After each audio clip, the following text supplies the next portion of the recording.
Welcome to Busted Speakers. I'm Alex and I'm joined by Cam and Ed for this video.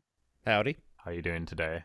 Yeah, and this video we're going to be covering a lot of albums released last year, 2019, that we never got round to. Some of them we had planned to do some full-length reviews of. Some of these were before we came back in sort of October time. So this is a 10 album sort of review roundup video of these 10 albums we've selected that we feel we all know reasonably well and are going to do our take on, and so they will be somewhat covered on the channel. Yeah, This is the video. These are 10 2019 albums we missed, and it's worth noting that also these albums have not just been lumped on this list because we consider them lesser to the stuff that we have reviewed. yeah. It's more from a place of I mean, I don't want to speak for you guys, but most of these albums are definitely ones that I would have considered doing a full review of.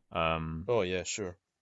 So it's good that we get to talk about them now, I guess. Yeah, like I was trying when I made the lists, or when Alex and I were talking about them, I was trying to think of all the ones that we like, a lot of the acclaimed ones that came and went without us We've being all able heard. to talk about them, and like getting in the Coldplay album because we had planned on reviewing that in the first place, but that just kind of got buried. Yeah, like, just because these are 10 reviews in one video, it doesn't make them any lesser stuff to cover that's not just lumped in, as you say. So we're just gonna get right into it. The first album we're gonna cover is Lizzo's "'Cause I Love You." This was actually a really good album. I wasn't too sure at first, but all the songs are under 4 minutes.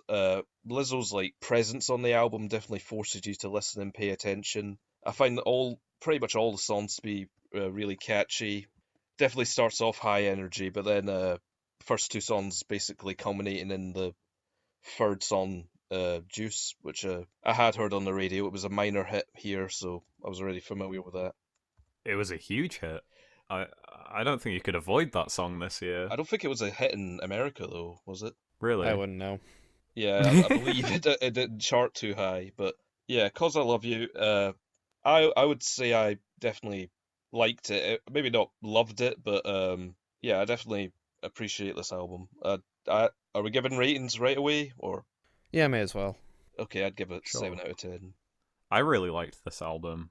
I really like Lizzo. I've liked Lizzo since last year before she really properly blew up. I'd say Juice is kind of the song that propelled her into, I don't know about being a household name, but certainly having Nearly. the amount of fame that if you go to a house party, you're not really going to be surprised if you hear Juice, or the name of the song is slipping my mind right now. There was a remix with Ariana Grande. That song was huge. Oh, Truth Hurts. Which is a pretty old song at this point, Yeah. but it became a hit this year on account of Lizzo becoming so popular. Interesting that how these retrospectively become hits. Yeah. Yeah, you don't really see that happen. I can't remember many other examples of that happening this decade even, but yeah, with Lizzo, she brings a good amount of versatility, personality, technical ability. She's kind of like the whole package in terms of pop stars, and while I don't think she particularly excels in any of these individual areas, it's just a really solid album, and it's really short, which helps for Yeah, an album such as this, where it's basically just a bunch of bangers. you can almost listen to it twice in an hour, almost, just over. Yeah. But then there's nice, I wouldn't go as far as calling them like genre experiments, but there's like a lot of nice little homages to different pop styles, like pop soul. Kind of like more traditional soul, kind of. Yeah, there's kind of like a soul or gospel influence in the track Heaven Help Me, which I think is one of the better tracks here, along with Juice and, various other singles. But on the whole, really solid pop album, and I'd give it a 7 out of 10. And I'm looking forward to seeing what Lizzo does from now on. From here on out, I should say. Yeah, so I had never heard of Lizzo until a couple people I follow on Twitter were saying that she was like the absolute standout of whatever awards show she performed at last year. And I was just like, well, somebody else I've never heard of who's just blowing up right now. We'll see what happens. For some reason, I thought that this album was like doing really well on the RYM charts, but it's like barely even on the top chart for the year, which after listening to it, I thought it was really weird because I love this album. I think it might be my favorite from last year just because I just needed a fun album, and nothing else I thought was nearly as fun as this. But it's not just that it's fun, it's, it feels meaningful to Lizzo. Like, you can tell that she's really enjoying, like, she just enjoys making music, and she's starting to love, the fame that she's earning for herself. And, like, I mean, this is her breakthrough album, her breakout album, but you can tell, like, just the build up to it, I think, is exciting for her, and that really comes through on this album. And Yeah. it's got like actual body positivity, not like shaming other people for not being like the same body type as her and everything. Yeah. Yeah, it's a really self-assured album, which I really like. Yeah, And that's confident. I think like all that just works together, and maybe the album's a little more than the sum of its parts for me. I But think the versatility really helps Yeah, absolutely. with that. I feel like you could hear 5 seconds of a song from this album, you'd know exactly which track it was. Yeah. And you can't say that for many pop albums, honestly. Lizzo's just got the right mentality when it comes to constructing an entire album, which is something that we didn't really know if Lizzo was properly, capable of doing until this point, because she's mainly been a singles artist. Yeah. What you were saying about her kind of loving this newfound fame that she's found, it feels like an actual genuine narrative, because Lizzo has literally been trying to break out for years at this point. Yeah. For the better part of the decade. And now a lot of people I know feel like she just came out yesterday, and I understand why. But it's worth acknowledging that Lizzo has been active in music for a super long time. Yeah. So I forget if I said my rating for this, but I'm giving it an 8 out of 10. Okay, so Sweet. pretty positive around the board. Recommended. Listen to it if you like pop. All right, next up we have Weezer's fifth, depending on if you count the Teal album, self-titled album, the Black album. I just said album way too many times there, but whatever. So I'm giving this one a 6 out of 10. I feel like Weezer have just reached the point where no matter what they do, no matter how awful it is, I'm pretty much just along for the ride. And this album wasn't awful. It's not as bad as the Red album, which is my absolute bottom of the barrel Weezer album. Wow. It's got some songs that are pretty good. It's got a couple that are like absolutely awful. Like, I thought Byzantine was terrible. There's just like the vocals in the background. I hate I don't that. need to be hearing that too often. Yeah, I hate that in any song it's used in, no matter who it's by. But aside from that, the songs are all just pretty light and breezy, and it's okay. That's all you can really say about it. Yeah, a couple of highlights for me on here. High as a Kite, Living in LA, Can't Knock the Hustle. Maybe I'm just being honest, but Yeah. I'm just being honest. This album is okay. It's kind of similar to Cam, but maybe to a lesser degree. With Weezer, you're kind of there for the spectacles. Like, oh, who knows what they're doing next? Gonna do when's the Black album coming out? Oh, another self-titled one. What even is this album? Oh, when this Teal album? What even a covers album? Okay. And now we got Van Weezer to look forward to. Yeah, and another one next year or this year. Yeah, there's a lot of weak points on here for me. If I ever listen to this, which is maybe once every 3 months, if that, because it is kind of short, to be fair. Yeah. It takes me a lot to even consider going past track 4, because that's where most of the highlights are in the first 4 songs. But there's nothing too egregious here. It's kind of okay. I'm gonna be the first to go into the 0.5 system. 5.5 out of 10 for me. Slightly above average, I guess, which I guess 5 out of 10 would be. Yeah. I actually thought this album was going to be really good, even after the first single, which everyone hated, which was the first track, Can't Knock the Hustle. I actually thought it was a fun song, and I was intrigued by the choice of producer. One of the fellas from TV on the radio, his name is completely slipping my mind right now. Dave Satek. That's the one, yeah.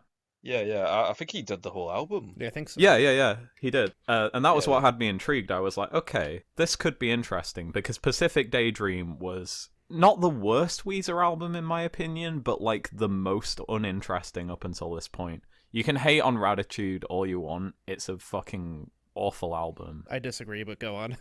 Well, I hate it, but I think it's so bad it's good, honestly. I guess the reason I've moved to talking about other Weezer albums is that when a new Weezer album comes out, it's kind of interesting at this point to see where it fits into the canon of Weezer and what approach they actually took.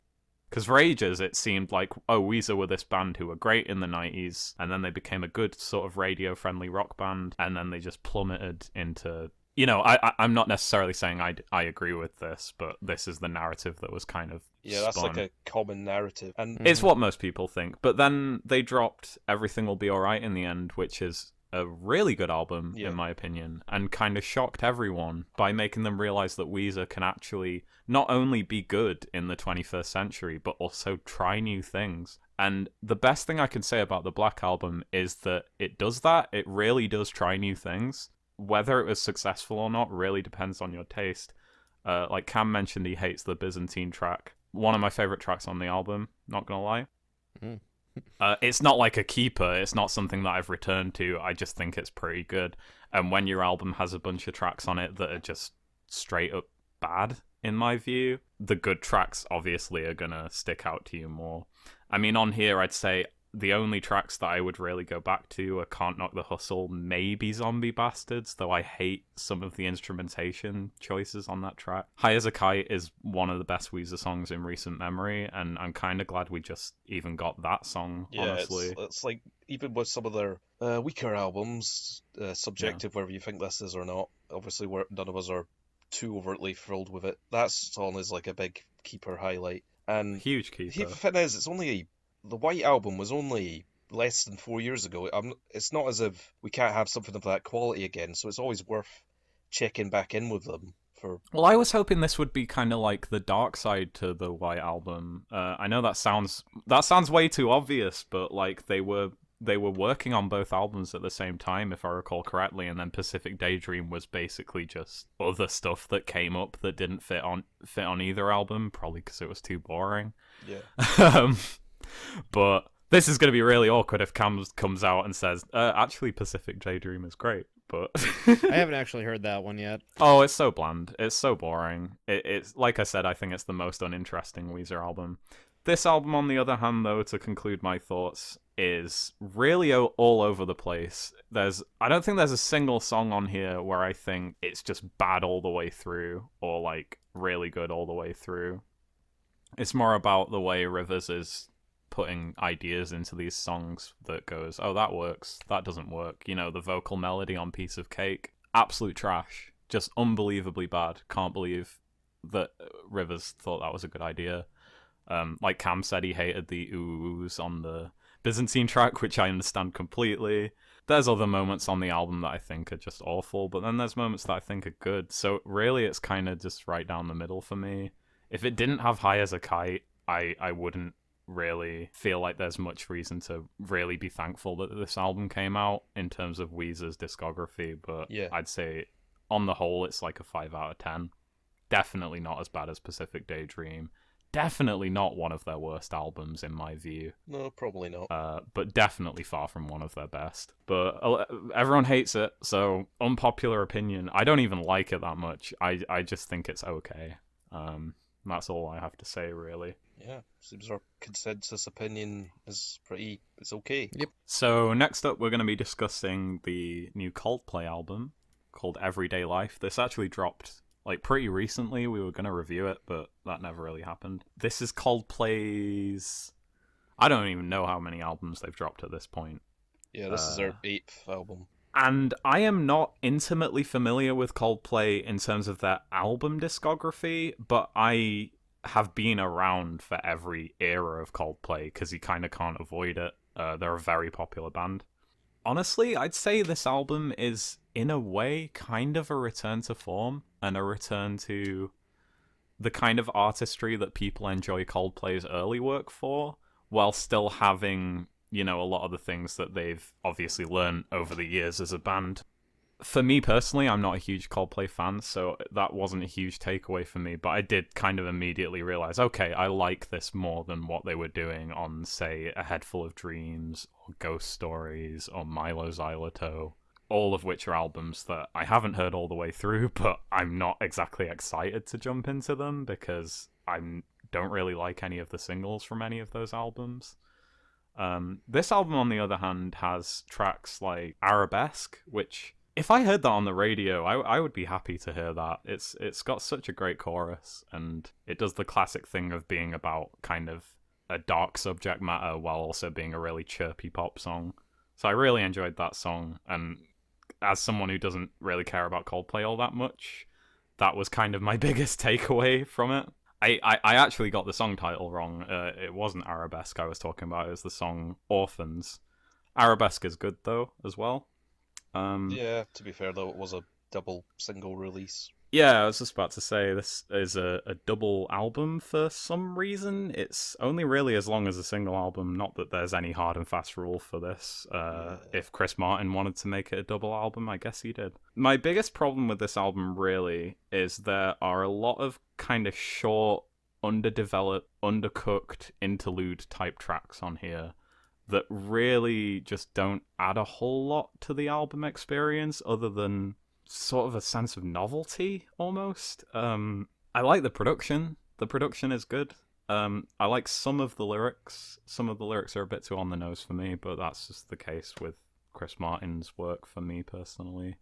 So if you really like Coldplay, you'll probably really like this album, but if you're like me, you might, get a few tracks that you like from it, like Orphans and Arabesque and Sunrise. With that in mind, it's a 5 out of 10 for me. Another 5 out of 10. Thought it was okay. For me, this album was a really good return to form after A Head Full of Dreams, which I don't particularly enjoy. But then again, they already had that EP. What was it called? I couldn't tell you.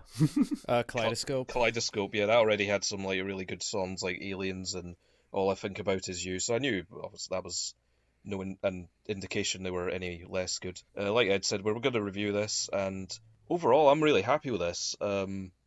Definitely Coldplay back with the creativity, a sort of vision again. Ed spoke about those interlude tracks. For me, even though this has been called a double album, and it's definitely not the length of a double album, it feels like a really old, like 60s double album. Like the White Album had some old like interludes that, depending on what you think, might not amount to much. This felt like a old school double album in that respect. Definitely not in the length. Lots of great songs to take away here. Definitely Orphans is one of their best singles in a while that I'm glad to hear on the radio. Daddy is a heartbreaking song, especially with that video. Last two songs, Champion of the World and Everyday Life, just the number two really solid normal Coldplay track songs for me. I feel like this is the band back on form, sort of returning back to the Viva La Vida sound more than their first two albums, kind of. Definitely. Yeah. Yeah. I probably feel should like- have said that, honestly, because this one is totally harkening back to the Viva La Vida era, Yeah. even right down to being a double album. That wasn't a double though. I thought it had Death and All His Friends on the B-side, right? Am I misremembering it might be the this? album of two halves. I don't. Well, then again, so No, is it this. was- So I don't know what they're. There's probably some kind of compilation that has both on it. Like, I don't know why I'm coming out here like I'm the Coldplay expert, but There was a special edition that had the Prospects March EP as a bonus disc. there you go. That's probably what I was thinking of. Yeah. Yeah. So, just to wrap up here, I would have gone more in depth in the actual review, but to summarize my thoughts, as I've just done, really solid return to form. I'm excited about Coldplay again, which is a really good thing. This definitely strengthens their discography as a whole, and the band feels like a real working together band again for me. I'm going to give this a 7 out of 10. Really enjoyed it. Okay, so I think it's safe to say I'm probably the biggest Coldplay fan of the three of us. Yeah. And I honestly thought this was I eventually settled on this one being kind of disappointing. The only album of theirs that I prefer this one to is Milo Xyloto, which I think is mostly bad. Wait, yeah. Yeah. Are you And like saying this one, this is your second least favorite now? yeah, I think so. Okay, interesting. Like I don't think it's awful or anything, but it's like I don't know. Some reason I just got it in my head that like I feel like they promoted this one as being kind of more political leaning. I don't know if you guys got that impression, but Yeah. just listening to it, I kind of got the sense that they've turned into the sort of band that thinks that just writing about meaningful subjects, or like even worse, just thinking about heavier subjects while you're writing your songs automatically gives the songs more weight. Mm. And it really didn't come through on this album for the most part. It really fell apart when I noticed that the entirety of Arabesque is basically you could be me, I could be you, something else I forgot, but we shared the same blood, and that's the entire song. Yeah. With a cool sax thing going on. It's really hollow, and that just kind of comes through the rest of the album for me. I didn't think anything here was especially memorable. It feels like they're kind of trying to split the difference between the more varied sounds of Viva La Vida, which is my absolute favorite album of theirs, and Milo Xyloto, which I said is my absolute least favorite. It's like it's got the production of that without so much of the synth garbage that really kind of weighed that album down. This one just didn't really land for me, but nothing is as bad as the worst tracks on Milo Xyloto, so I settled on a 6 for this.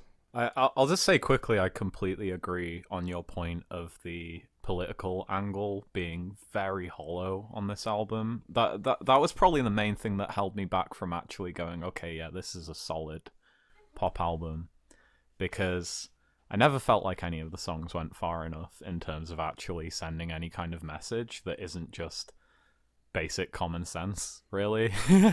We all share the same blood. It's not really something that needs to be said.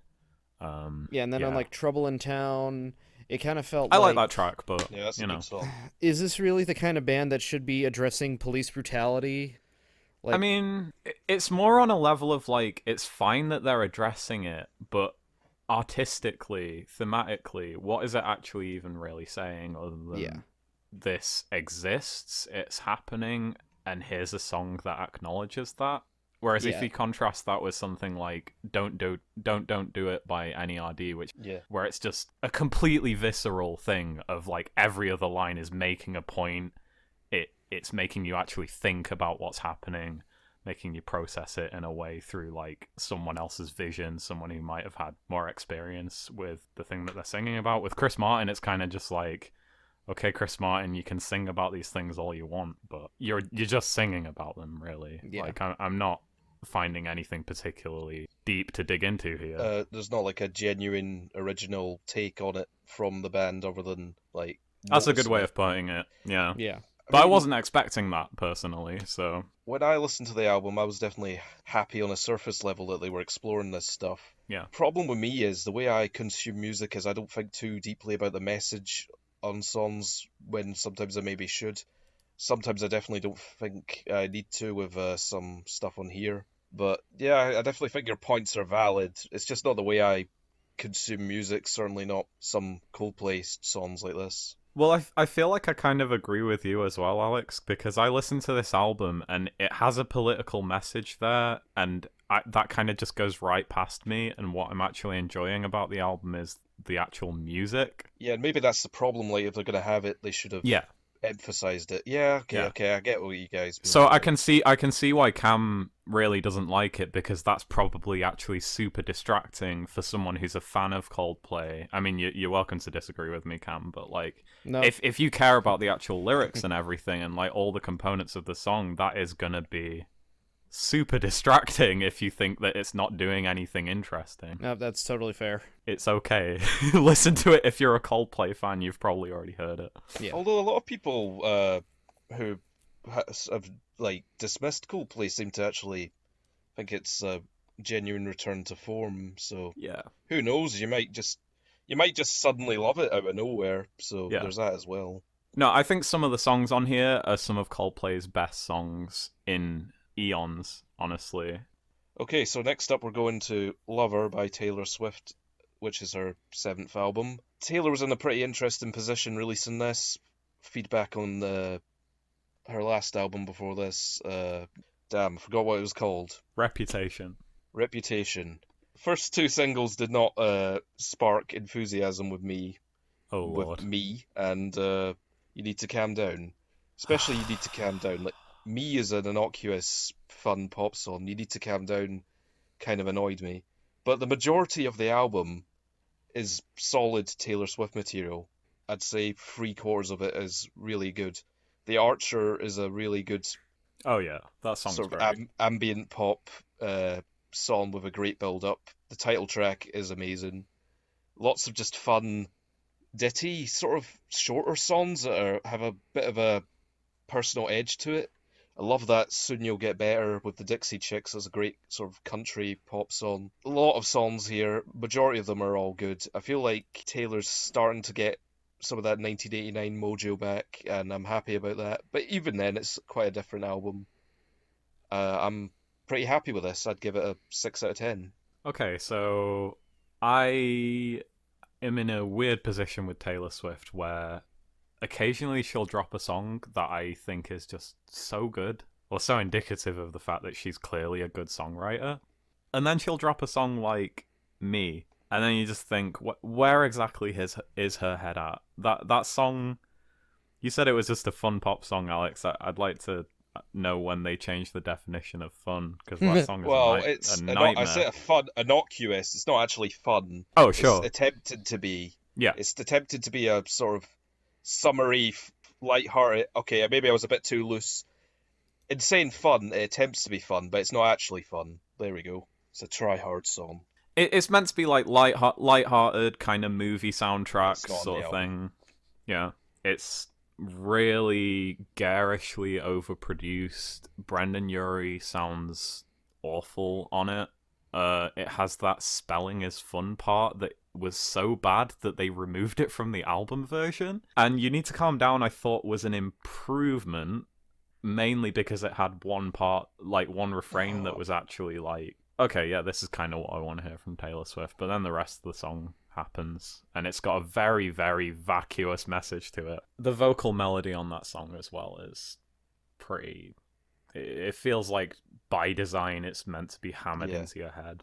And I hate pop songs like that so much. I like it when pop songs have a hook that's used sparingly or is developed on.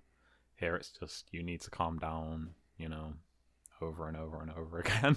The video's really bad as well. But yeah, my issue with this album is that I listened to it when it came out 2 or 3 times, familiarized myself with it enough to rate it, gave it a 4 out of 10, and now I can barely remember any of the songs. Drive a stake into my heart, why don't you? For context, I gave Reputation a 4 out of 10 as well. I've not even heard that album, to be personal. Don't get me wrong. No. Don't get me wrong. On both albums, there are a fair few tracks that I think are good, and even really good. I actually think Reputation starts out pretty great for the first few tracks. I mean, there's a few tracks towards the beginning that I don't really care for, like Ready for It is, fine. But then, some of the later tracks didn't really do it for me. I feel like her albums since Reputation, I mean, I guess that's only 2 albums, but they feel more like... Just this one. They feel like compilations, kind of, in that there is a general direction to the album, but then it feels like she's just putting in every single thing that she did related to that, even vaguely. So Lover felt like a set of songs with not too much connection. But I'd say Reputation felt like a set of songs, but Reputation had that driving angle of like, oh, the media hates me, I'm the bad guy of, like whatever. Yeah, I don't think it really worked. I thought it was kind of obnoxious, but if that's the angle you want to take on your album, that's fine. Lover is kind of the opposite. Lover is kind of just a straight up kind of return to making love songs, but not just strictly songs about like other guys or what. Like, people criticize her for this stuff. I don't think it matters at all as long as the music is good. And there's a bunch of good music on this album, but as an album experience, it's all over the place. A song like Me, song like London Boy, oh my word. I would just throw those tracks out the window, and you could probably cut this album down to maybe 5 or 6 tracks that I really like and make a really good EP. 5 or 6. Yeah, I'd say so. I'd go more like 12 or 13. Yeah, there's a lot of songs that are just kind of just doing the thing that the album has been doing the whole time, so I don't really... It doesn't even have a bad song for me on it till You Need to Calm Down. Yeah. For me. Maybe I'm more on Cam's side with this than yours, honestly, Yeah. but... Well, not that there's sides Well, to this, but... it didn't...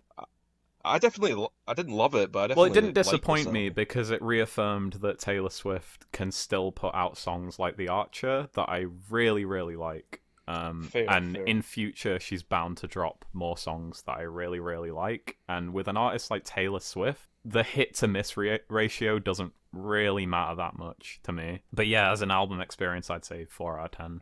Yeah.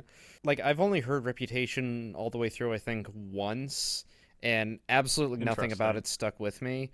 And Yeah. I shared a video, or I don't remember if I shared this video, but I found this channel called Mike the Snare. This guy does a lot of really, like, in-depth actual, like, music analysis. Like, he's a music major, and so he majored in music, and he talks about how, like, 9 out of, like, 15 or however many of the songs on Reputation are, like, in the same...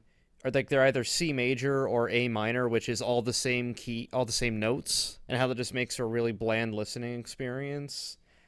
So like that probably plays into how I forgot it. But with this one, like I was really skeptical after the first 2 singles, but for the most part, I think the album is pretty much hits across the board. Honestly, I feel like Taylor's kind of reached the point where she could almost release standalone singles and then albums in between. Like, I don't know if anyone's ever actually done that, but it could, like, absolutely nothing on the album being a single, but, like, I feel like she could get away with it. That was almost like a fit in the 60s, but that with non-album singles, almost, but definitely not too much in the modern day. But I probably can't think of any on the spot. Yeah. So, like... my favorite song on this album is Paper Rings. It's just like so much fun. It's just a great bouncy pop song. I just love that one. And then like for me the mark of how good this album is for me it actually made those 2 lead singles work better in context than they did on their own. Yeah, I will give it that. It definitely buffeted the bad qualities of the singles. Yeah. Like you've got a pretty good song in between them. It's like a barrier, like so you don't have a 1-2 hit of bad songs. Afterglow, that's decent sequencing, and it's good that it's at the end. They're both at the end of the album, so you don't have to worry about them too soon. Yeah, and like Me just feels more tongue in cheek than it did out of context. Yeah, I can agree with that. Yeah, and then like I can see more what she was trying to do with it. Yeah. Just for another brief moment of disagreement, because I can't just let anything be totally positive. Like, The Archer isn't my least favorite song on the album, and I agree that it could definitely stand to be cut down to 12 or so. It's definitely too long. But, like, I just don't remember The Archer at all, and, like, I just don't get why people kind of gravitated to that one. But I also didn't really understand why Wildest Dreams was a single from 1989. I guess I just don't really get what people are trying to do with ambient type pop these days. I think people were drawn to it because it was the 3rd single and it was really good after the first 2 were not. I mean, that's fair. And even in the album context, I guess I could see maybe other songs like Lover, Cruel Summer. I haven't even mentioned, that's an amazing song. But there's maybe a handful of better songs than The Archer, but it definitely still stands out to me because it was the first thing that got me excited for the album after those 2 songs, so it's definitely... I will say about The Archer quickly, like, that's my favourite song on the album, and it's one that I've actually gone back to a few times, because I think I put it in a 2019 playlist I made, but... Yeah. I just like it on a purely songwriting level way more than the other singles, but that's just me. I don't know, like, to me it just felt like nothing but build up, and then right when it was starting to get good, it ended. I can see how it would come off that way, yeah. 7 out of 10 if I forgot to say. Okay, so next up we got the first Glass Beach album by Glass Beach, which surprisingly is the first album by a band called Glass Beach. this is kind of a band that comes from, I guess a lot of people would say they kind of come from the same school as artists like Car Seat Headrest, in that they have kind of a lo-fi bedroom background, but I'm kind of sick of people constantly comparing every artist that makes indie rock now to Car Seat Headrest. It's getting kind of obnoxious at this point. I like Car Seat Headrest, but the reason I bring this up is it's kind of unfair on Glass Beach considering what they're doing on this album, because I feel like this is an album that takes influences from places that a lot of people take influence from, like old bands, but bands like My Chemical Romance and various other, emo tinged music, and kind of ramming it all together into this crazy instrumentally dense experience that feels more akin to like the progression of a Frank Zappa album than any frame of reference that they could have focused on. And it's kind of all over the place a little bit, to the point where at times you feel a little bit lost with what they're trying to do with this project. But if you don't mind particularly whiny vocals, I could not recommend this album enough. There are some absolute bangers on here, in my view. Title track is great, so good, so anthemic. A lot of what they do here reminds me of Jeff Rosenstock, but particularly Bomb the Music Industry era Jeff Rosenstock, where it's lo-fi, but they kind of don't really care because the energy's still coming through. It doesn't have to be this perfect, crystal clear thing. I like a lot of the lyrics on here. It's just a fun album, man. Like, it feels kind of inspiring in a sense that kind of anyone could make music like this, really, if they really sat down and committed to it. And I'm really excited to see where Glass Beach go from here. I'm sorry I don't really have any background on the band, but I just kind of wanted to... I suggested that we'd review this in the first place because I've been listening to it a hell of a lot, and I just wanted to get out there that I recommend this to everyone. It's definitely a strong 7, but it could have been an 8 if the track list was just more concise, more coherent. A few of the interludes on here don't really work for me, but just listen to it. I really like this album. I'm curious to hear what you guys thought of it. Oh, dear listeners. Imagine, if you will, Bo Burnham writing a concept album about the evolution of indie rock, but the timeline is all mashed up in every single song. And it's mostly played straight. Like, it's not done as a mockery of indie rock or anything. I don't think it was. I'm not sure. Could be wrong. Anyway, I think I love this album. Oh, really? Oh, I thought you were going to say you hated it. No, it's like fantastic. It's so hard to describe. That's just the best way I could think to phrase it. Like, yeah. It feels like somebody with a lot of talent and really weird ideas just decided to go hog wild and see what the result was.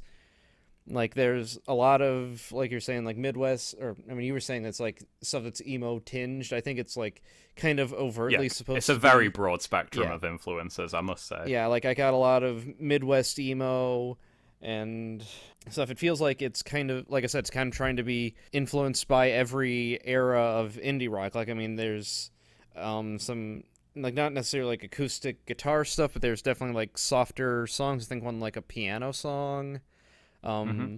There's some harder stuff that doesn't like quite get all the way to post-hardcore or full-on punk or anything. But like, if you like any kind of emo that has come out since the 90s up to like Fall Out Boy, I'd say, in some of the emo revival stuff that we've had recently, it's definitely worth checking this one out. And it's got like a lot of jazziness to it too. I didn't see that coming, and I really like that part. Yeah, I should have mentioned that. There's definitely a lot of moments where they just break off into a straight up jazz section for like no reason other than to just do it, but it's great fun. Yeah. I love the song Bedroom Community. It's one of the most fun songs of the year. There's so many sections to each of these songs, even though like at first glance they might appear to be quite simple. Mm-hmm. And the only real major complaint I have about it personally is like the production is sometimes a bit too lo-fi for its own good. Yeah, maybe. But Like you said, that's a really good way of putting it, that it's kind of going through the history of indie rock. I probably shouldn't have just compared it to emo music, but it was the only comparison that was coming to my mind at the time. I mean, that does seem like And that, the biggest yeah, element of it. it Or like the primary it's the main filter. element. Yeah, but I must say, if you're someone who like hates those types of bands, don't let that put you off listening to this, because this is an extremely nerdy album in terms of, if you listen to a lot of different music, you're going to pick up on a lot of the different ideas they're doing here. Because I'll say, I don't think the weirdness necessarily comes from their own ideas, but their implementation of those that they're inspired by. Not to say that it's derivative, but it's kind of weird hearing all these different influences come together in such a unique way. I'd say this is one of the most exciting new bands. So, what rating was that, Cam? Sorry. That's an 8 out of 10 from me. Nice. Nice. Could you explain the Bo Burnham thing quickly? Because I love Bo Burnham. My brain would have never gone to that. Honestly. Like, I don't know. It's was just... that more in terms of the vocals, or Not really. It's just he's just the first person I thought of who would try something like this. yeah, like he did the Kanye rant song, so he'd probably do anything, anything genre wise. It's not that I don't like this album, but I definitely do. But I don't feel too confident talking about it. The main takeaway for me is definitely getting absorbed in its atmosphere. I didn't even think it was too lo-fi, per se. It definitely wasn't like hi-fi production or going into a studio to record this, lads. Well, I don't know what they did. I don't even know the origin of this band. This came out in May, but seemed to get a lot of traction towards the end of the year. Yeah, it blew Word up of in mouth, more recent months. Yeah, more recent months, yeah, which is interesting. Be interested to see how that happened if we ever find out. This is definitely a comparison that would only happen because of listening to it this time of year, but because it's definitely a tropical, summery feeling album. But I thought it worked quite well in the winter. Yeah. Some of the synth sounds definitely almost seemed like a sort of glam synth Christmas type thing to me, which is I'm sure you're both shaking your heads at that. No. Comment. I wouldn't say so. I'd say that they definitely take a lot of influence from that, but also, like the song Yoshi's Island is clearly like tropical inspired, but it somehow works. There's a lot of ideas on this album where you're like, there's no way that would work, and then it just works.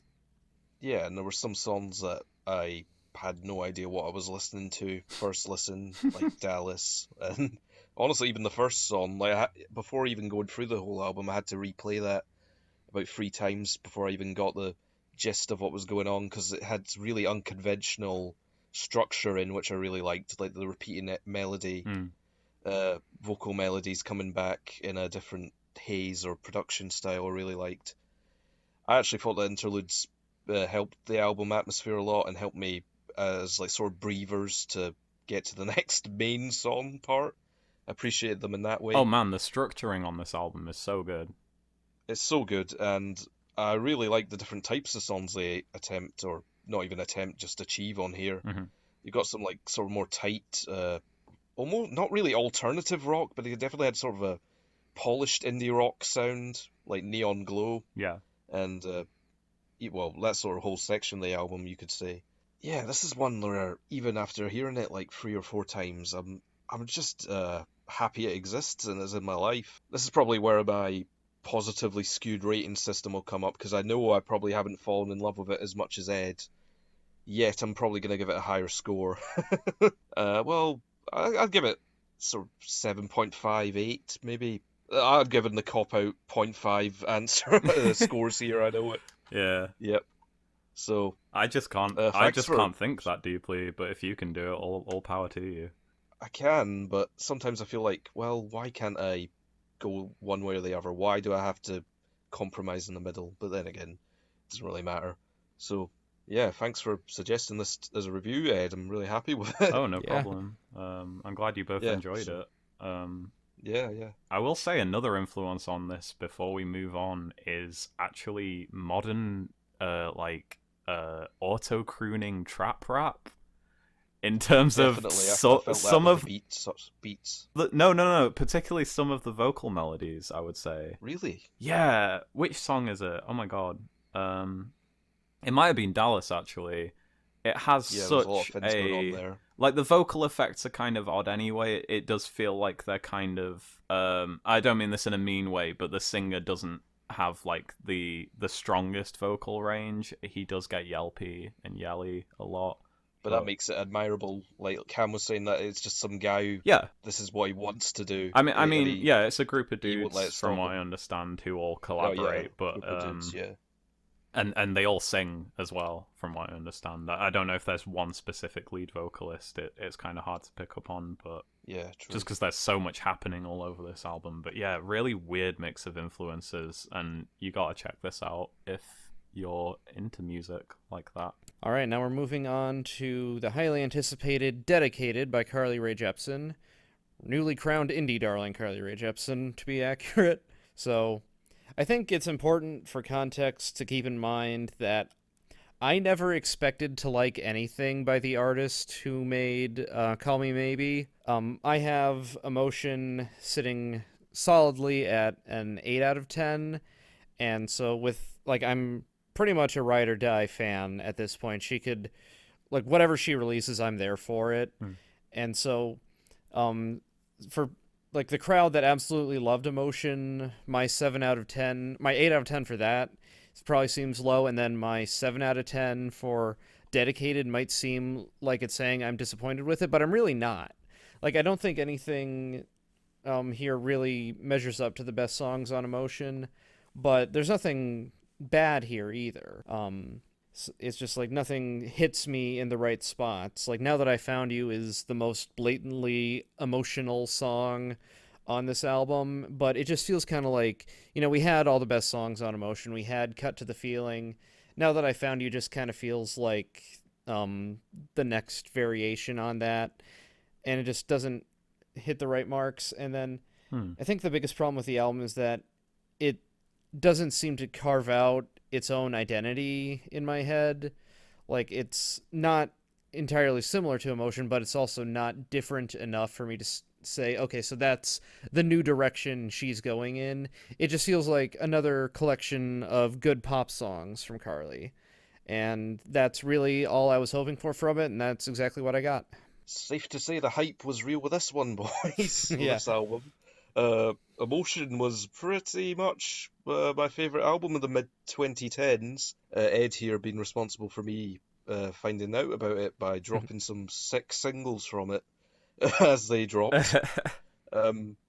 Yeah, so similar story with this. The singles were coming out. I was already ride or die, maybe 3 times more than Cam. Well, I don't want to take away Cam's ride or die fandom either, but I have Emotion probably 10 out of 10, which is probably a bit extreme, but I really love that album. Like I say, the hype was real with this, and largely, pretty much, fully met my expectations. I think, well, I have this at a 9 out of 10, so maybe it's not as beloved yet, because it's still only half a year old, which is crazy, because some of these songs feel as important or strong to me, or I know they haven't existed as long as the ones from Emotion, but sometimes they feel as... It's hard to put into words. It's not that kind of they've been out- timeless.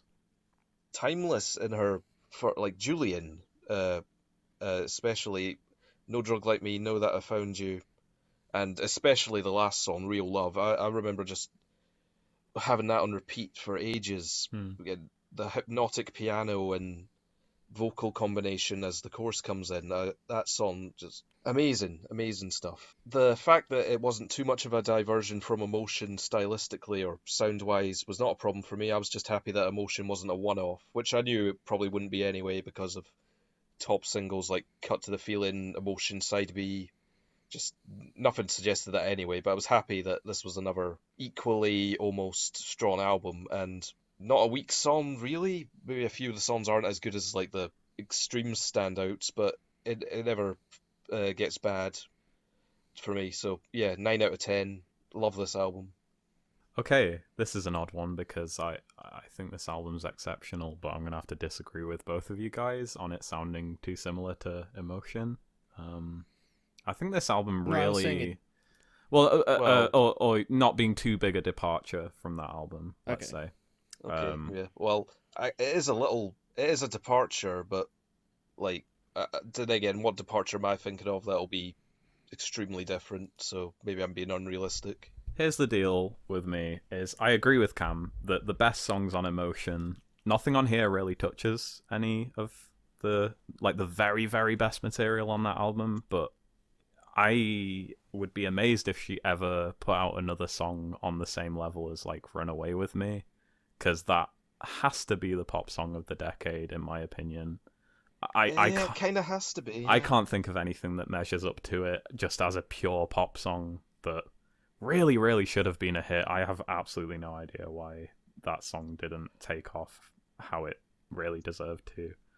I love Emotion. I think it's structured a bit oddly, but like I love most of the songs on it, so it's cool. Definitely one of the best pop albums of the decade. Dedicated, probably one of the best pop albums I've ever heard. I honestly think Nice. every single song on this album is a hit. And not in like a cynical, oh yeah, that's radio ready way. But like every song is concise, every song is about something, every song has like its own ear candy to it. The production is great all the way through. The Carly's personality comes through more than that of any other pop artist, I'd say. The little inflections that she has in her songs, they just get across like the vibe that she's going for, not just with I the feel like words but with the delivery she's as like well. unmistakable in her. You couldn't mistake this for anyone Yeah, else. and you can tell she really has a big hand in writing her own songs while also not shying away from collaborating and having healthy collaborations and not just being put in a room with people who will basically make a song for you and, you know, shape you the way they want you. Like, it's clear that that's not how Carly does things because her albums feel so personal to her without being really deep personal albums. They're still very easily digestible pop songs. Some really quite shockingly kinky pop songs in this case, in terms of a few Yeah. tracks. I don't know if I'm even allowed to talk about the subject matter of the song Everything He Needs without us getting demonetized. Not that we're monetized anyway, but in case that ever happens, maybe I shouldn't talk about the subject matter of that song, but it's hilarious in the best possible way. I don't know, man. This album is so good. I wish we could have reviewed it fully so that I could have like actually got my thoughts together on it and spoke more concisely on it. But yeah, Carly Rae Jepsen is the best thing to happen to pop music this decade, in my opinion. And even factoring in maybe Call Me Maybe with that, Yeah. honestly. So Looking back on it. Emotion was an 8 out of 10 for me. It was only really held back by some weaker tracks towards the beginning and the end, but then it hits this stride in the middle that kind of starts with Boy Problems and then just doesn't let up for track after track after track. It's great. Whereas with Dedicated, it's like that from track one for me. Like every single song here just hits the spot. I think she explores a number of topics that she never really explored on her previous material. I think the tone of the album is more kind of like disco tinged, even if that's not really an explicit genre that she goes into. It does feel like more of a dancey album. I think the album covers kind of perfectly explain the kind of difference between the two records for me. But this was so good. I would give it a 9 out of 10, and that's an insanely high score for me. That's an insanely high score, I was going to say. I could probably count the number of pop albums that I'd give that score on one hand. I love it. It's great. Go listen to Carly Rae Jepsen. Don't be one of those people who just think she sucks because she's quote unquote the Call Me Maybe girl. Like, we're long past that. I like Call Me Maybe, personally. I think it's a really catchy song. It's fun. But she's kind of moved on from that song. It's become clear that she's sang it so many times that obviously she's just going to lose interest in performing it anymore. But, like, her new material just really doesn't it gets the love it deserves from the people who actually seek it out and give it a chance and listen to it. But yeah, that ties in with this whole poptimism thing, which I don't really believe in. I just think good music is good music. But what do I know? What I do know is that I love this album, and everyone should go listen to it. Okay, next up is Charli XCX's, well, sort of self-titled album of her first name, Charli. Technically her first album in 5 years, although she's had mixtapes which were pretty much some of her best material ever. #1 Angel and Pop 2, so it's not as if we've had a lack of material. But I feel like this album has actually been talked about for ages, like that it was Oh yeah. recording Nightmare and released Nightmare to get out. Yeah. So when it finally got out, September this year, a lot of singles adding up to it, a lot of like ones from 2018 filling up the track list, and a lot of features, which was nothing unusual. Their mixtapes had that. I will say I like this album. I feel like I've said that for almost all of them, but yeah, I do.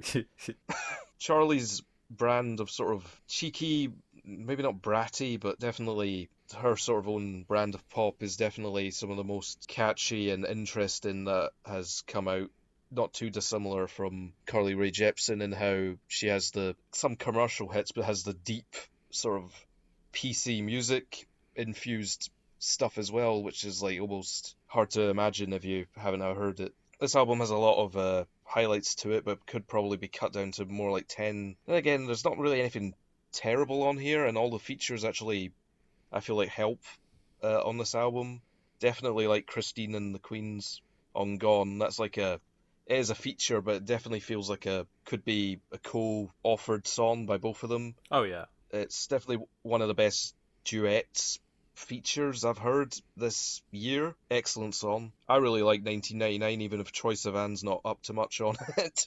I definitely like the song with Lizzo, who we've covered her album by now, and probably not as good as the mixtapes, but on the whole, I'd say I'm definitely happy with this release. I'm glad it came out. Not sure where it leaves Charli now. I'm not sure where she'll go after this, but yeah, solid. 7 out of 10. Yeah, this is obviously an album that means a lot more to Charli than any of her other albums. Like this almost feels like kind of another breakout for Charli XCX in that she's now kind of introducing the greater commercial world to her PC music stuff and the stuff she's been doing over the last few years since the Vroom Vroom EP with Sophie kind of changed everything. Yeah.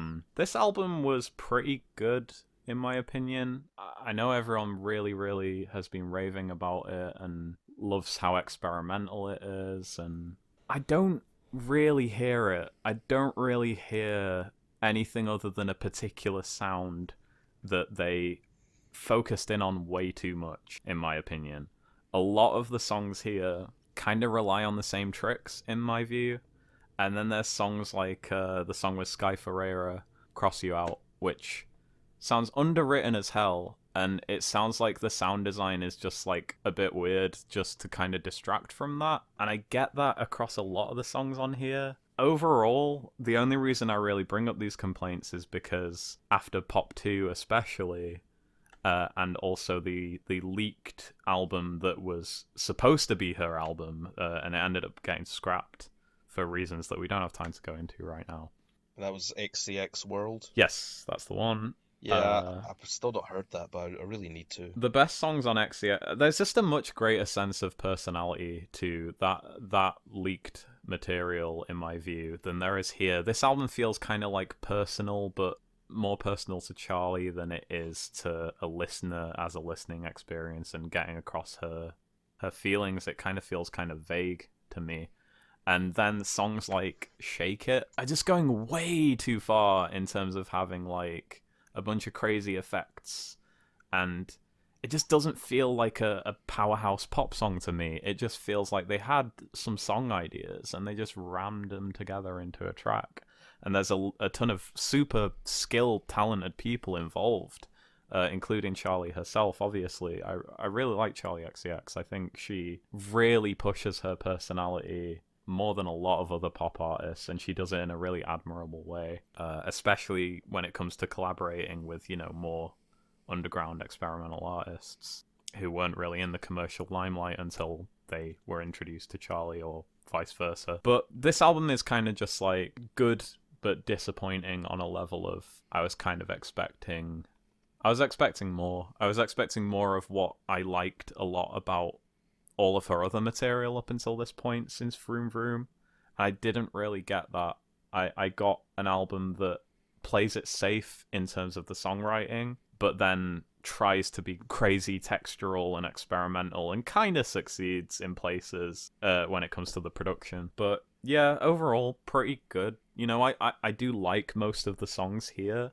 nothing blew me away. I will say that. Gone is probably the best track, but I still don't think that track is anything really It did special. blow you away. Yeah, so nothing on here Mm. is really great. I just kind of thought it was pretty decent all the way through. So I'm going to give it a 6. That's fair. Everyone else seems to be absolutely loving it.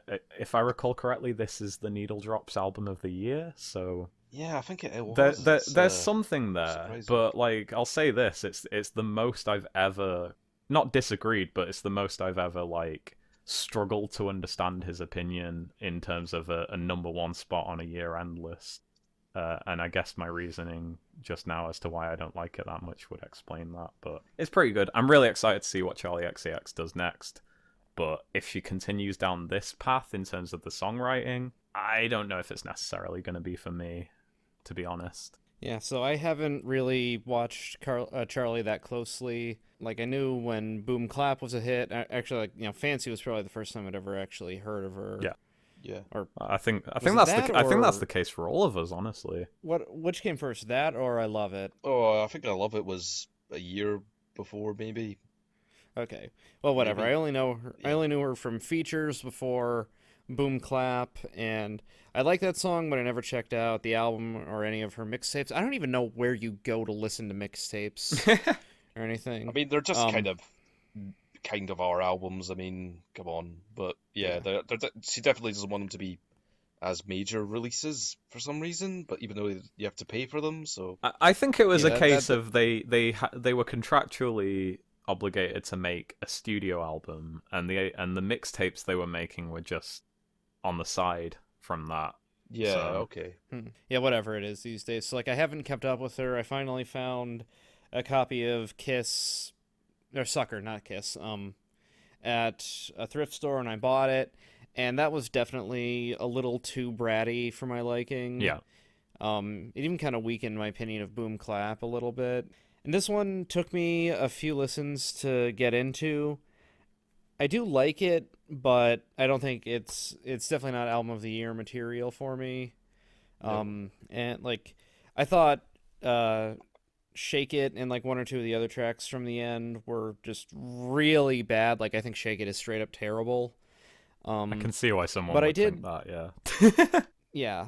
I mean it's not, the album isn't experimental in like an avant-garde sense, but it is like weird in places. I'd say it just comes down to the sound design. It's just clearly a bunch of producers who are very talented at coming up with weird noises, made weird noises for these extremely conventional pop songs. Yeah, that's probably a fair assessment. If I was more familiar with it, I could probably, you know, agree or disagree more thoroughly with that. Yeah.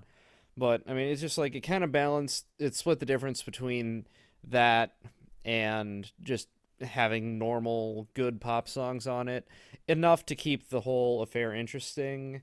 But I mean, honestly, right now there's only one or two songs I can even remember from it.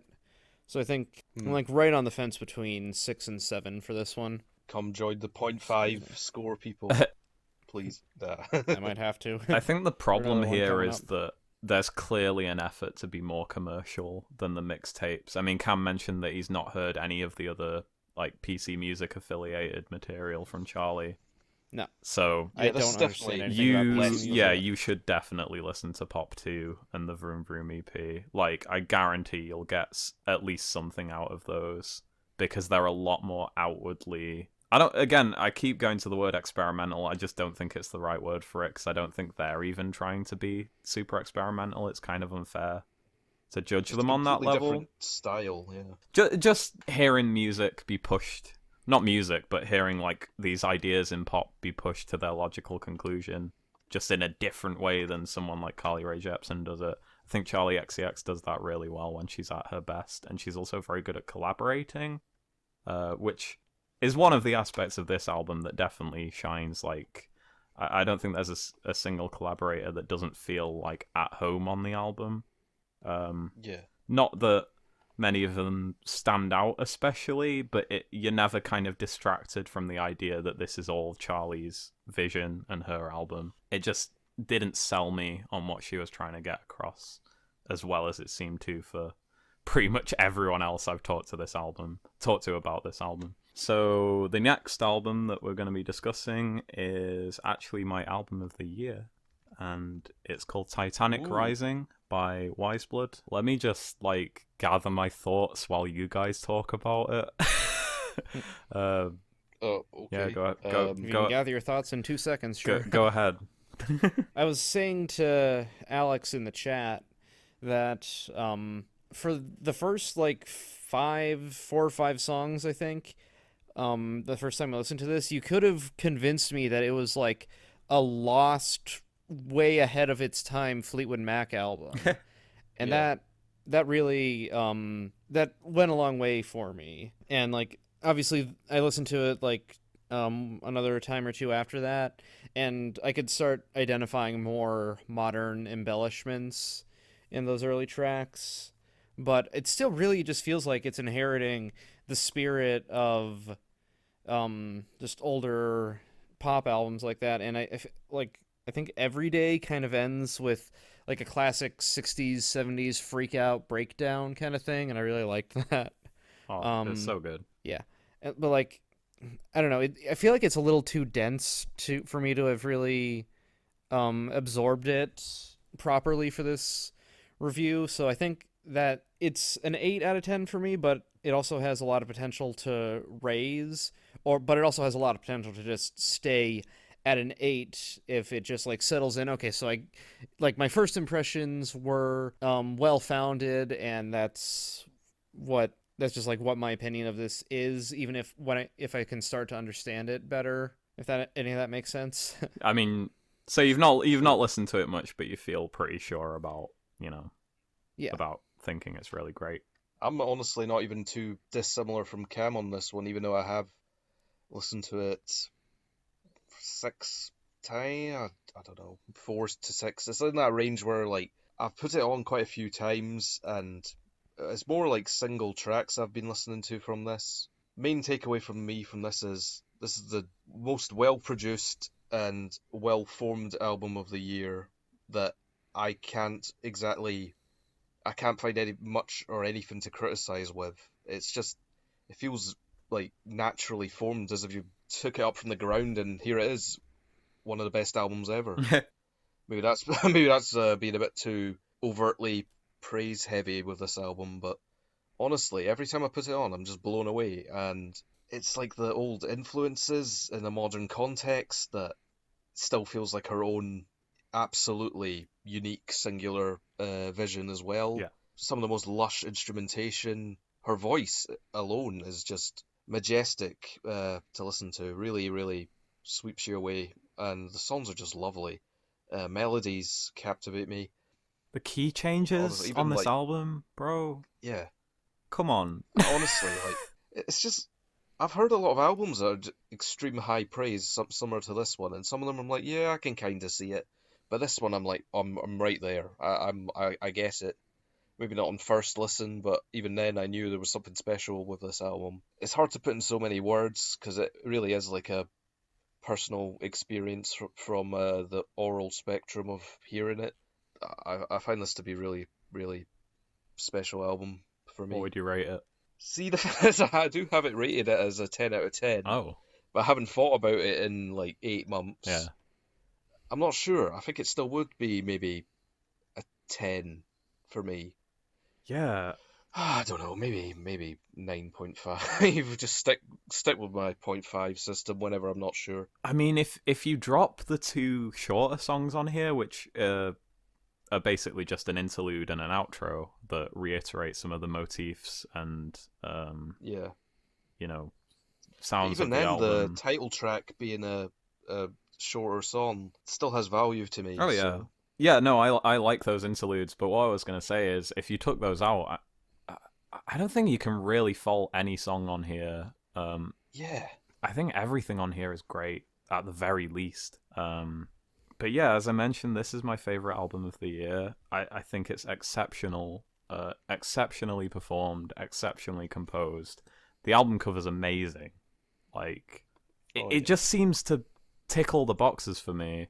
That's the simplest way I can put it. I could go into excruciating detail on pretty much each individual lyric from this, each line. and why I just think it's so great.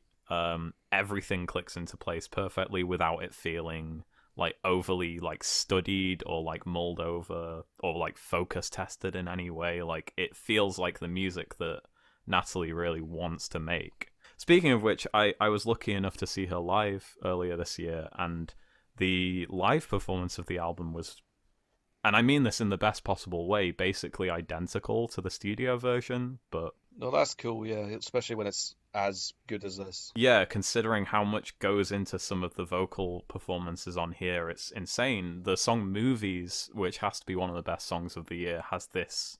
I'm trying to think of the right word. The only word that's coming to my mind right now is like monolithic. I don't know if that's necessarily the right word, but it just sounds huge at the end, which is cool considering the first half of the track is just this weird little atmospheric synth thing with her singing fairly sort of slowly about her passion for films, but then getting across, like, you know, the song topics on here can be incredibly simple. Like, here's a song literally just about why she likes films, and she explains it so gracefully, so entertaining musically in that sense. It just hits all the marks for me.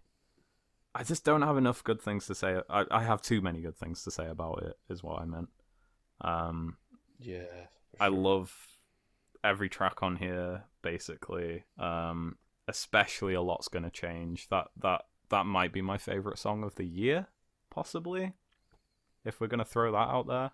But yeah, great album. Basically agree with everything that you two guys said. Although, in terms of taking influence from other artists, there's definitely a lot of Beatles influence on this album, and that might be that might put some people off, and it might make people assume that we're kind of just saying this is great because it sounds like these artists that are great. Like, no, this album takes influence from artists like Fleetwood Mac or the Beatles, but it treats them like they're just another band to take influence from. They're not like something to completely kind of pedestal or yeah, and I think that's why it works, because she has the foresight to not get lost in other people's ideas and merely just sort of bring them into her own palette, I guess. And it works exceptionally well. The song Every Day is like the best song that McCartney never wrote. Yeah, I was thinking that, as well as Baby Britain by Elliott Smith. Oh yeah, it's got that similar sort of bouncy piano thing to a song like Baby Britain, which it's totally a McCartney thing, really, at this point. I don't know if he necessarily came up with that, but it's the sound that I associate with him. And the first time I heard Every Day, I was like, this sounds so much like a McCartney track, but none of the things that would annoy me about that are present. It's just executed so wonderfully. Yeah, I don't know what else to say. This album's great. Album of the year for me, personally. All right, next up we have NFR by Lana Del Rey, and I feel like you guys are going to go on about this more than I will. Oh, you'd be surprised. Well, I don't know, because like I've never understood the appeal of Lana Del Rey. Like back when Wildest Dreams was a hit and everybody was saying, oh, it's just a ripoff of this one Lana Del Rey song. I don't remember what song that was. I listened to it. I didn't hear enough similarities, and more to the point, I didn't remember anything about that song, whereas I actually remember Wildest Dreams. And so, like, whenever people talk about her as being, like, artist of the decade, a massive influence on all kinds of stuff that have come since, I never really understood, because I just never, like, nothing about her ever stood out to me. And then, like, I even tried listening to, I think Ultraviolence a couple months ago, and it just like confirmed every issue that I've had. Like there's just something about the way she sings on at least that album. Like obviously I can't talk about the ones that she released after that one, between that one and this. It's just like completely disengaged, completely unattached from the music, and it just nothing about her sticks out to me. And with this album, I was afraid that it would just be more of the same, because that's what people kept on saying. It's basically everything that you already love about Lana Del Rey, assuming you actually enjoy anything about her, and it's just the same but more. And so I was afraid going into it. But with this album, it actually feels like she's trying to say something, and she's using her voice to convey the messages that she wants the songs to convey.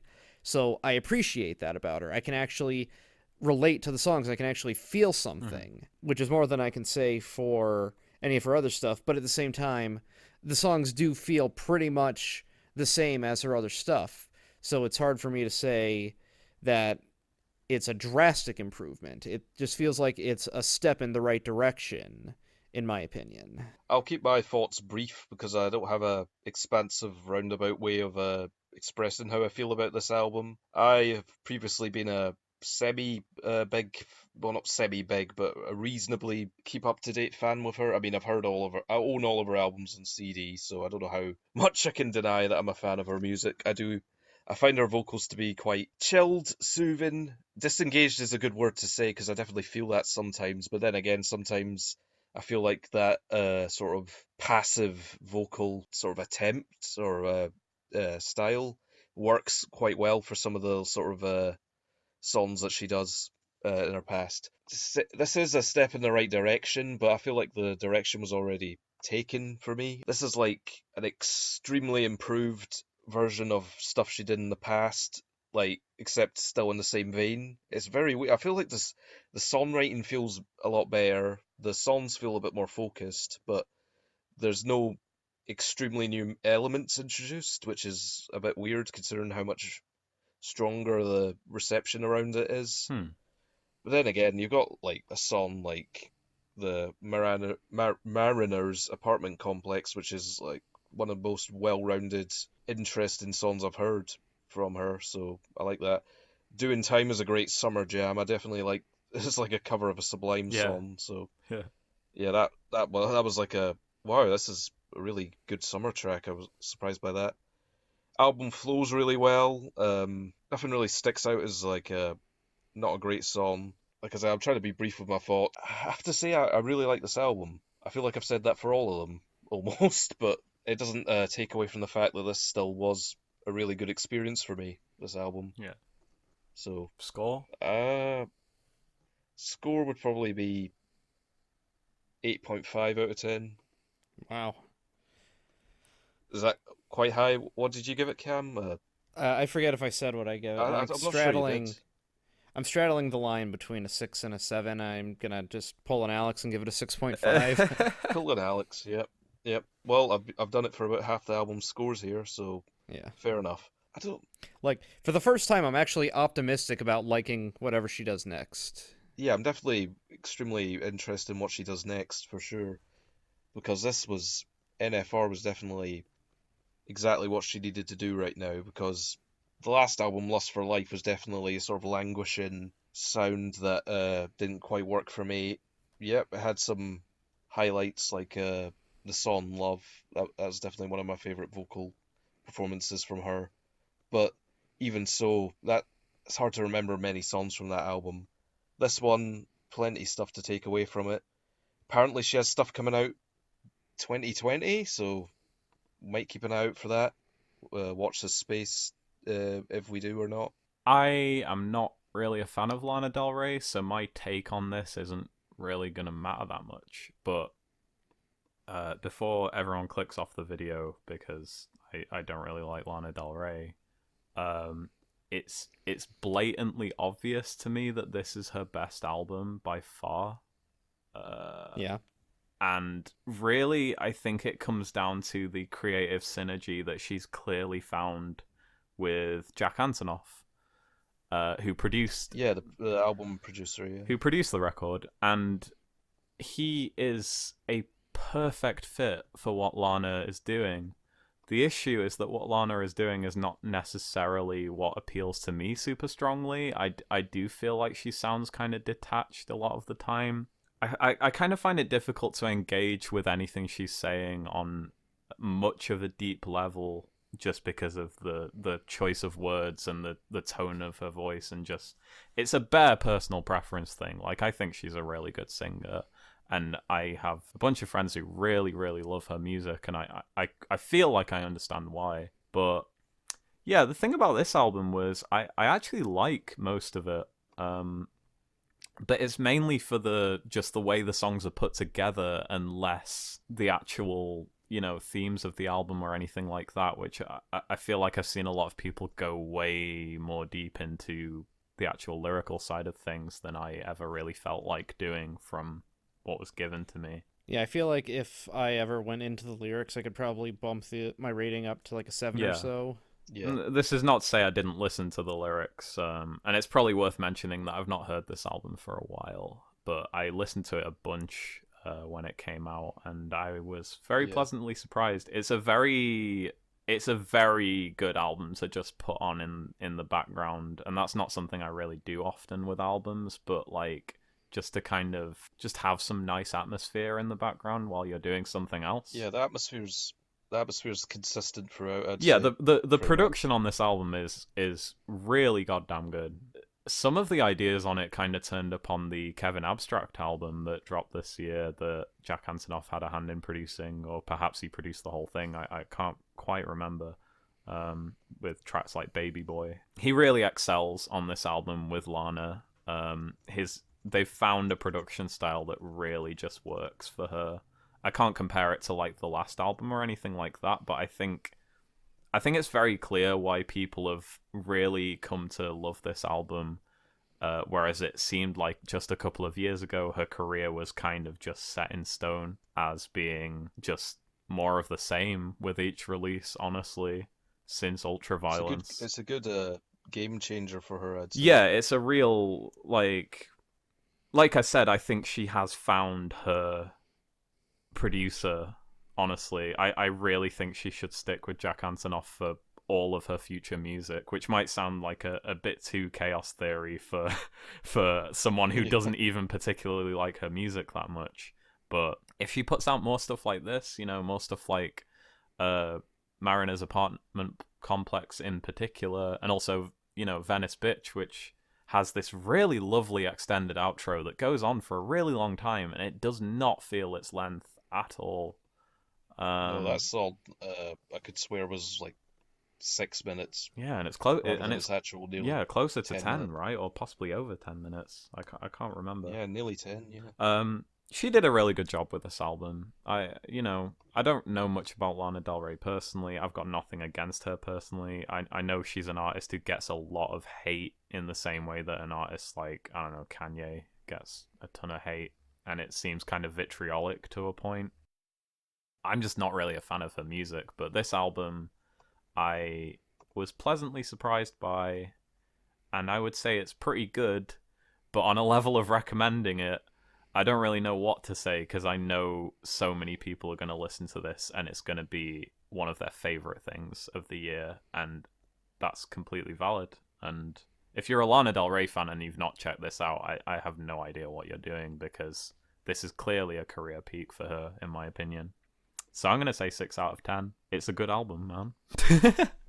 I'm very surprised by that. I didn't think I would be saying that about a Lana Del Rey album in 2019, but here we are.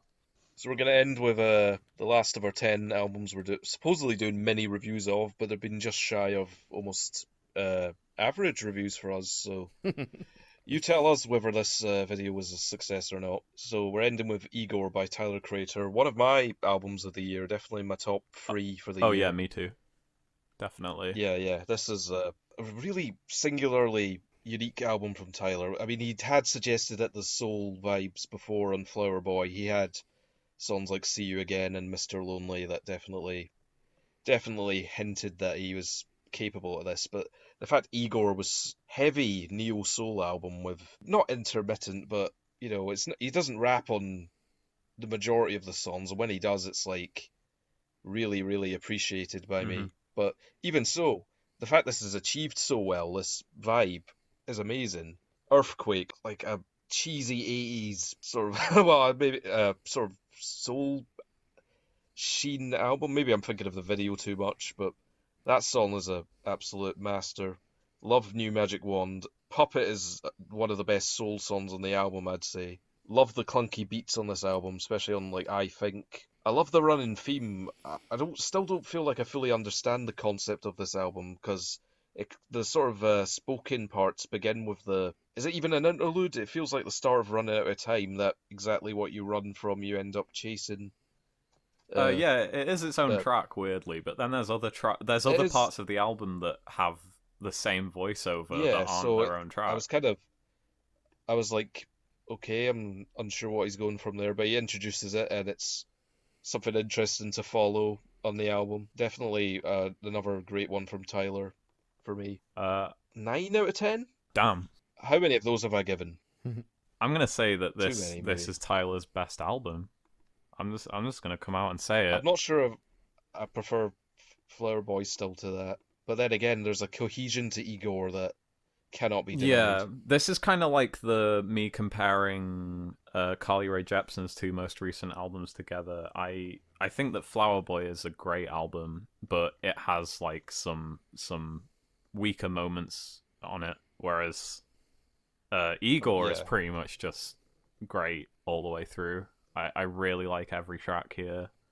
The production is great. Tyler just has a great balance of like kind of rustic, sort of haphazard, throw things at the wall, see what sticks, see what influences work here, and also a clear sense of direction in his songs. I think thematically this album is super interesting because you kind of piece it together, but not only by following the narrative of the songs, but also by linking together little things that Tyler says in one track that might be referenced in another track. And I've re-listened to yeah, this a lot, and there is so much to dig into in terms of that. And I want to recommend a video by the YouTube channel Middle 8, and I think they made a video called Genius of Igor, which is maybe a bit of a lofty statement. I don't know if I'd describe this album as genius necessarily, but it is a really good video that kind of explains a lot of the stuff that I feel might have gone over people's heads. I'm only saying that because it honestly really went over my head in terms of the themes of this kind of broken relationship and Tyler sort of becoming this Igor character to kind of get across a lot of the feelings that he's experiencing without spoiling anything. But yeah, yeah, really well structured album. I know we've said this about a bunch of these albums, but like when he takes influence from other artists, it never feels like he's just biting them. It feels like, wow, you're really expanding on the ideas that those other artists introduce. Case in point being I Think, which has this drum sample on it that is 100% like such a Kanye like drum sample in my view, or like more of an old school Kanye sort of type flow and type beat going on that song. But he just makes it his own, and just as an artistic statement, this is maybe not quite as lofty as Flower Boy, because Flower Boy was like a massive surprise to everyone who was left kind of despondent after hearing Cherry Bomb and kind of being sort of disappointed in how sort of all over the shop that album was. And now Tyler's kind of solidified himself as like one of the great artists of the decade, which I didn't see coming, but I'm so thankful for it, and I really can't wait to see what he does next. Because if it's anywhere near yeah. as good as this album or Flower Boy, then I'm all for it, you know. So I'm gonna give this a very beefy 8 out of 10. So like Tyler is another artist I haven't kept up with because for the longest time I was under the impression that he was like an internet punching bag or a punchline that like just happened to have one or two albums that were like on the brink of acclaim and everybody was just like, well, that was a fluke. Huh. So like I never bothered to check him out, and like as I've said in like every other video we've ever done, hip hop just isn't really my bag, so I don't keep up with it too much Hmm. anyway. So like I have no context coming into this. I've never heard anything that he's done himself. I don't know if I've ever even heard anything he had a feature on. And like the first time I've listened to this 3 times now. The first time it was like in one ear out the other. I didn't have any thoughts on it. Second time I was like, it was active listening. I was paying more attention, and I started to, make sense of the beats and the atmosphere, and that's my favorite part about it. I really love the sound of this album. And then the third time, which was like back to back with the second, I had the lyrics pulled up on Genius, just trying to work through everything, And because like I knew that there was supposed to be like a story to it, and I just couldn't get anything from that on the second listen. So the third time around, I was like going through all the annotations and everything on Genius, trying to piece it all together. And at that point, I just realized I feel like the story is way too thin for the album to really for it to land for me. And like I'm gonna go full on into spoilers here because there's not really that much to it anyway. Like it felt to me like it's just I like somebody who doesn't like me back because he's like afraid to acknowledge or just be open about his possible gay or bisexual feelings, and I'm going to like stalk him and threaten his girlfriend, and then when he turns me down, I'm gonna say I'm okay with it, but I'm totally not.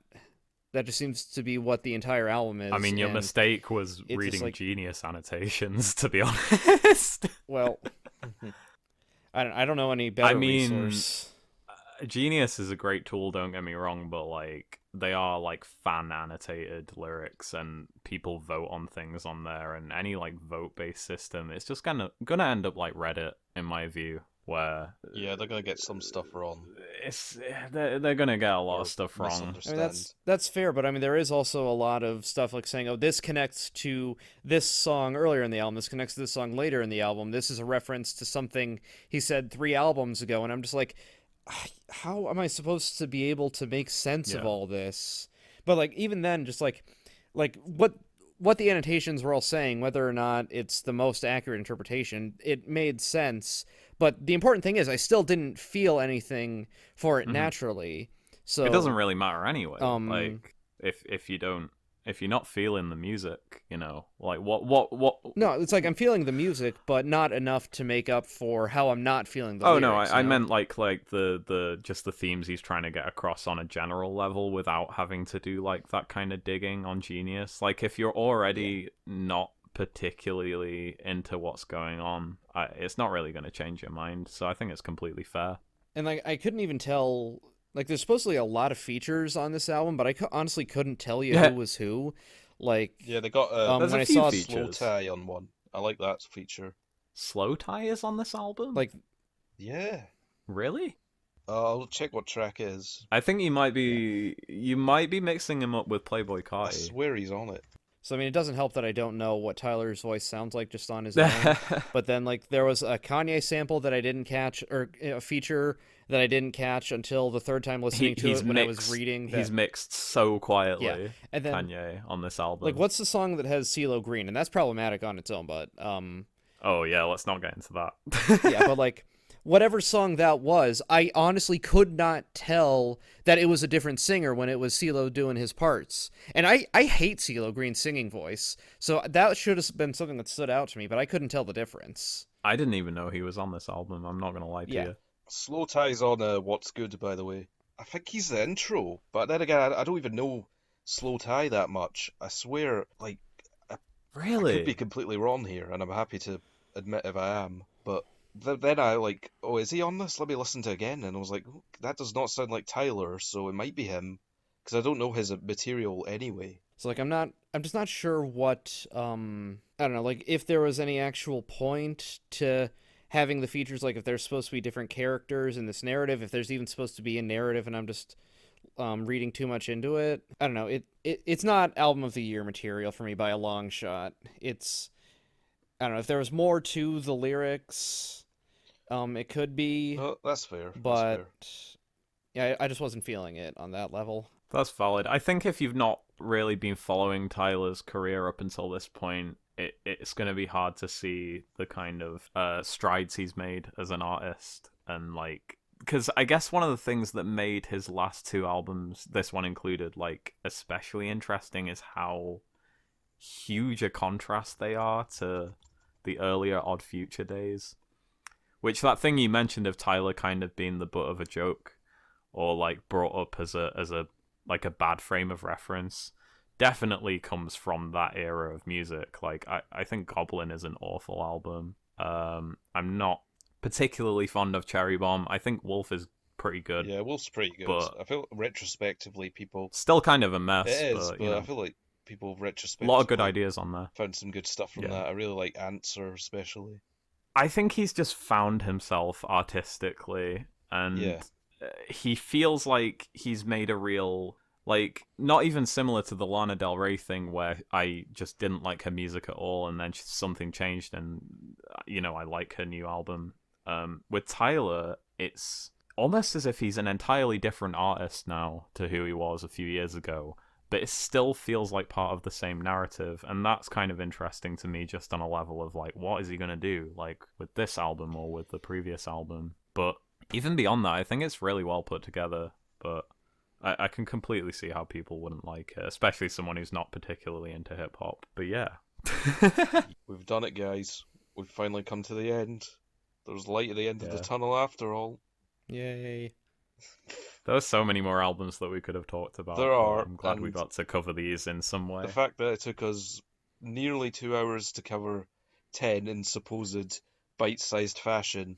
The fact that there's so much to talk about, though. And even though this is a roundup, we probably feel like we're doing a disservice by not, at least brushing over them, giving them a fair shot and explaining why we feel how we feel. By the same measure, though, there was probably way more we could have said about a lot of these records. Way more, and also, if we were really going bite-sized, probably way less. So this is just how it is, how we factored in these albums. So, I hope you guys enjoyed this video, and we've covered some albums that we didn't have a chance to earlier in the year or missed while we were active this year.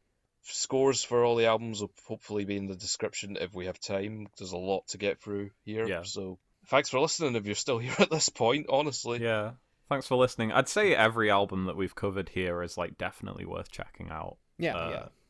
Wouldn't argue with that. Even Black Album, true. Yeah, there's good things to take away from all of these. It's worth checking out, though, but maybe not revisiting wholeheartedly. Yeah, but yeah, Still, anyway, thanks guys. Thanks for listening, guys. I think we said that in unison there. Yeah. Adios. Bye. You're gonna have to do, like, some serious editing, Alex.